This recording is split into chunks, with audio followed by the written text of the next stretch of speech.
এজন্য বিশ্বনবী বললেন, খবরদার এদিনের নামাজ মিস করো না। মান তারাকা সালাসা জুমাইন তাহাউনান, গাফলতি করে টানা 3টা জুমা যে ব্যক্তি মিস করলো, তাবা আল্লাহু ফি কলবিহি, রব্বুল আলামিন ওই লোকটার অন্তরের মধ্যে মোহর মেরে দেয়। ওয়া কুতিবা ফি জুমরাতিল মুনাফিকিন, মুনাফিকদের খাতায় তার নাম তুলে দেয়।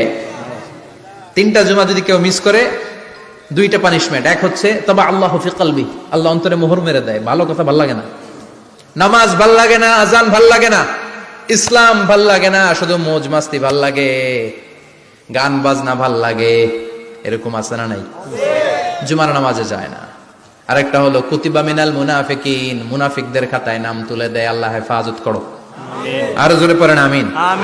জুমার দিন আগে আগে মসজিদে আসবেন ইনশাআল্লাহ। সবাই রাজি? ইনশাআল্লাহ। আসেন, আল্লাহ জুমার ব্যাপারে কি ওয়াজ আমাদেরকে করলেন আমরা শুনি। শুনতে রাজি?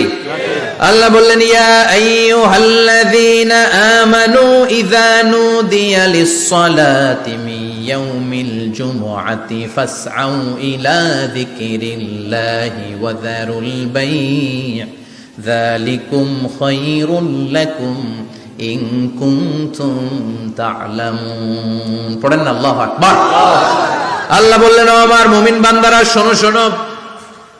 আপনাদেরকে অ্যাড্রেস করে আল্লাহ বলছেন, ও আমার মুমিন বান্দারা শোনো, ইযা নুদিয়া লিস-সালাতি মিন ইয়াউমিল জুমআ, জুমার নামাজের আযান যখন দেয়া হয়, ফাসআউ ইলা যিকরিল্লাহ, আল্লাহর স্মরণে তোমরা ধাবিত হও। ওয়া যারুল বাই', কেনা বেচা বন্ধ করে দাও। যালিকুম খায়রুল লাকুম ইন কুনতুম তা'লামুন, এটাই তোমাদের জন্য কল্যাণ যদি তোমরা বুঝতে পারো। জুমার নামাজের আযান যখন হয়, ফাসআউ ইলা যিকরিল্লাহ, আল্লাহর স্মরণে তোমরা বের হয়ে যাও। আল্লাহু আকবার। ফাসআউ ইলা যিকরিল্লাহ ইযা নুদিয়া লিস-সালামি ইয়াউমিল জুমআ, জুমার নামাজের আযান যখন দেয়া হয় বের হয়ে যাও, তখন কোনো কাজ রাখা যাবে না। এই আযান দ্বারা উদ্দেশ্য হচ্ছে খতিব সাহেব খুতবা দেওয়ার জন্য মিম্বারে বসলে যে আযানটা দেয়া হয়, এই আযান। কথা বুঝতে পেরেছেন? কিন্তু দুর্ভাগ্যজনক হলে সত্য, আমাদের বাংলাদেশে এই আযানটা কেন যেন মুয়াজ্জিন ভাইরা ইমাম সাহেবের সামনে এসে আস্তে আস্তে দেয়, ছোট ছোট করে ইমাম সাহেবের মুখের উপরে দেয়, মাইকে দেয় না। এটা পাইছে কই? এটা যে কোত্থেকে ঢুকছে এক আল্লাহই ভালো জানে। আযান মানে অ্যানাউন্সমেন্ট। আযান মানে কি? কথা বলেন। অ্যানাউন্সমেন্ট কি জোরে হবে না আস্তে? তো সব আযান মাইকে এত সাউন্ড করে, এই আযানটা ইমাম সাহেবের মুখের সামনে এসে ছোট ছোট করে কেন দেয়? এটার কোনো দলিল আছে বলে আমার জানা নাই। এই আযানটাও মাইকে হতে হবে। আমি পৃথিবীর যত দেশ ঘুরেছি, অনেক বড় বড় মসজিদে আমি জুমার সালাত করেছি, সব জায়গায় মক্কাতুল মুকাররমা সহ মসজিদে নববী সহ সব জায়গায় খতিব সাহেব জুমার মিম্বারে বসার পরে যে আযানটা দেয়া হয়, এটাও অন্যান্য আযানের মতো মাইকে দেয়া হয়। আল্লাহ বললেন, ইযা নুদিয়া লিস-সালামি ইয়াউমিল জুমআ, জুমার দিনে আযান যখন দেয়া হয়, এই আযান দ্বারা উদ্দেশ্য হচ্ছে খতিব বসলে যে আযান 12:30 12:15 দিকে যে আযান, এই আযান উদ্দেশ্য নয়। বিশ্বনবীর সময়ে এই 12:30 12:15 দিকে যে আযান ছিল, এটা ছিল না। বিশ্বনবীর সময় ছিল না, আবু বকরের সময় ছিল না, সাইয়েদনা ওমর ফারুকের সময় ছিল না। এটা চালু হয়েছে সাইয়েদনা উসমান যুন্নুরাইনের সময়। তখন মদিনাতে মানুষের সংখ্যা অনেক বেড়ে গিয়েছে, লোকজন আর জায়গা হয় না, মুসল্লিতে ঠাসাঠাসি। উনি ঘোষণা দিলেন, সুকে জাওরা, জাওরা নামক বিশাল একটা বাজার আছে, ঘোষণা দিলেন এখন থেকে ওই জায়গায় জুমার নামাজ হবে। মানুষ যেন আগ থেকে প্রস্তুতি নিয়ে আসতে পারে, এজন্য জাওরা নামক বাজারে উনি আর একটা আযান দেওয়ার প্রচলন করলেন। সুবহানাল্লাহ। সেখান থেকে আজ অবধি আমরা এই অতিরিক্ত আযানটা দিয়ে থাকি। এটা নবীর সুন্নাত না, এটা সাহাবীর সুন্নাত। বিশ্বনবীর সুন্নাহ মেনে নেওয়া যেমনি আবশ্যক, 4 খলিফার থেকে পাওয়া সুন্নাতগুলো মেনে নেওয়া আবশ্যক। বিশ্বনবী বললেন, আলাইকুম বিসুন্নতি ওয়া সুন্নাতিল খুলাফায়ে রাশিদিন আল মাহদিন, আমার সুন্নাত ধরবা, হেদায়েত প্রাপ্ত 4 খলিফার সুন্নাত ধরবা। কেমনে ধরবা? ইক্ষু চিনেন? ইক্ষু না গ্যান্ডারি নাকি আখ না কুশাই? হ্যাঁ, আখ। কাঁচা আখ খায় কি করে? এই সামনের দাঁত দিয়ে ভাঙে না? সামনের দাঁত দিয়ে বলে ভাঙে,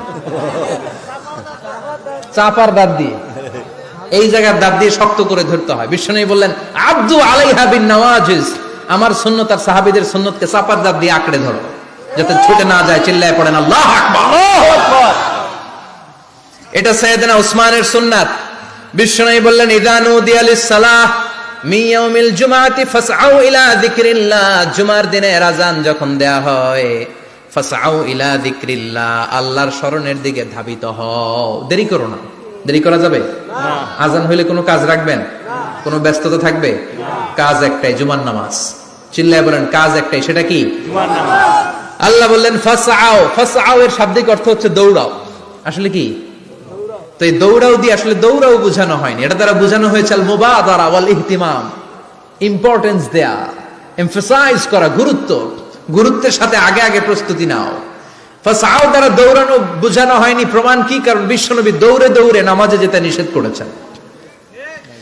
বিশ্বনবী বলেছেন ইযা উকিমাতিস সালাহ, মনোযোগ দিয়ে শুনেন, ইযা উকিমাতিস সালাতু ফালা তাতুহা তাসআউন ওয়াতুহা তামশুন আলাইকুম বিসাকিনাহ ফামা আদরাকতুম ফাসাল্লু ওয়া মা ফাতাকুম ফাতিম্মু। যখন নামাজ শুরু হয়ে যায় দৌড়ে দৌড়ে যাবে না। তামশুন, হেঁটে হেঁটে যাও। আলাইকুম বিসাকিনা, ধীরে ধীরে যাও। ফামা আদরাকতুম ফাসাল্লু, ইমাম সাহেবের সাথে যে যত রাকাত পাবা পড়বা। ওয়া মা ফাতাকুম ফাতিম্মু, যেটা ছুটে যায় নিজে নিজে পড়ো, কবুল করে নেবে কে? আল্লাহ। কিন্তু দৌড়ে যায় নামাজ ধরা যাবে না। খবরদার, ধীরস্থির ভাবে যাবেন। হাঁটার মধ্যে একটা গুরুত্ব দিয়ে তাড়াতাড়ি ধরতে চাবেন, কিন্তু দৌড়ে যাওয়া যাবে না, নিষেধ করেছেন। অনেক মুসল্লিরা এটা করে। ধরেন মাগরিবের নামাজ, অজুখানাতে মুসল্লিরা ওযু করতেছে, ইমাম সাহেব নামাজ শুরু করেছেন আল কারিআতু মাল কারিআ ওমা আদরাকা মাল কারিআ, মুখস্থ আছে না সবার? মুসল্লি মনে করতেছে ওযু হয়েছে আমার অর্ধেক, এখন যদি তাড়াতাড়ি ওযু না করে দৌড় না দেই রাকাত পাওয়া যাবে? রাকাত পাওয়ার জন্য দিছে দৌড়। মসজিদে হচ্ছে টাইলসের মসজিদ, পিছলায় পয়রা মুসল্লি একদিকে, লুঙ্গি আরেকদিকে। আছে না নাই? আমার কাছে খবর আছে এরকম পা ভাঙছে অনেকের। রাকাত ধরার জন্য মুসল্লি তাড়াহুড়ো করে দিছে দৌড়, মুসল্লি একদিকে লুঙ্গি, ঠ্যাং ভাঙা শেষ, এখন ল্যাংড়া। বিশ্বনবীর কথা মানে নাই, ওটারে ল্যাংড়া বানাইছে কে? আল্লাহ। এই জন্য বিশ্বনবী বললেন খবরদার দৌড়ে যাবে না, একামত হয়ে গেলে ধীরস্থির ভাবে যাও।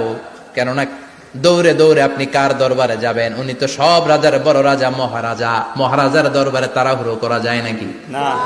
ফিট হয়ে কাপড় চোপড় পরে আতর টাতর মেখে ধীরস্থির ভাবে যাবেন। দৌড়ে গেলে আপনার হার্টবিট বেড়ে যাবে, আপনার ব্রেথ ইন ব্রেথ আউট, শ্বাস প্রশ্বাস বেড়ে যাবে। তো হাঁপানির চোটে তো আপনি হাঁপাতে থাকবেন। আপনি তাহিয়া পড়বেন কখন, তাসবিহ পড়বেন কখন, আল্লাহর প্রশংসা করবেন কখন? চিল্লা এখন ঠিক কিনা? এজন্য আল্লাহ বললেন ফাসআউ ইলা যিকরিল্লাহ, জুমার নামাজের আযান যখন হয়ে যায় তোমরা আল্লাহর জিকিরের দিকে ধাবিত হও। যিকরিল্লাহ, আল্লাহর স্মরণ। জিকির মানে কি? আল্লাহর স্মরণ। কিন্তু এই জিকির দ্বারা এই আয়াতের উদ্দেশ্য হচ্ছে আল খুতবাতাইন, জুমার দুই খুতবা।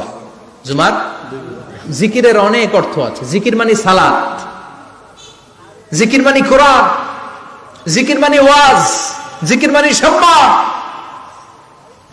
আবার জিকির মানে জুমার দুই খুতবা, আবার জিকির মানে সুবহানাল্লাহ, আলহামদুলিল্লাহ, লা ইলাহা